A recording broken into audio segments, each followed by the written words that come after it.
درود بر شما. من پویا کیانی هستم. امروز از 303 نفر عضوی که در کانال تلگرام حضور داشتند، من 202 نفر رو خارج کردم تا به شما عزیزان ثابت کنم که من به دنبال کننده نیومدم. نه کانال خود برتر احتیاجی به دنبال کننده خاموش دارد و نه من. آزادی اندیشه و آزادی بیان همیشه وجود داشته و من خواهان آن هستم. شما نمیتونید به عقیده ها، به نظرات، اندیشه ها توهین کنید و بخواهید در این کانال باقی بمونید.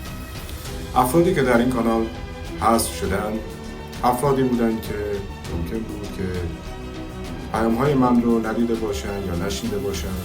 آن هم ممکنه به خاطر این باشه که مشکلات اینترنتی یا VPN یا مشکلات دیگری داشته بودم.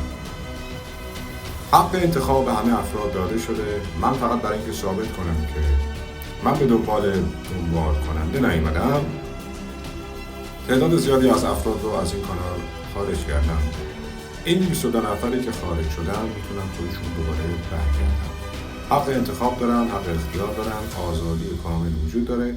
هر کی صورت اشتباهی اسمش خارج شده بود، عذر میخوام و خودش میتونه برگرده.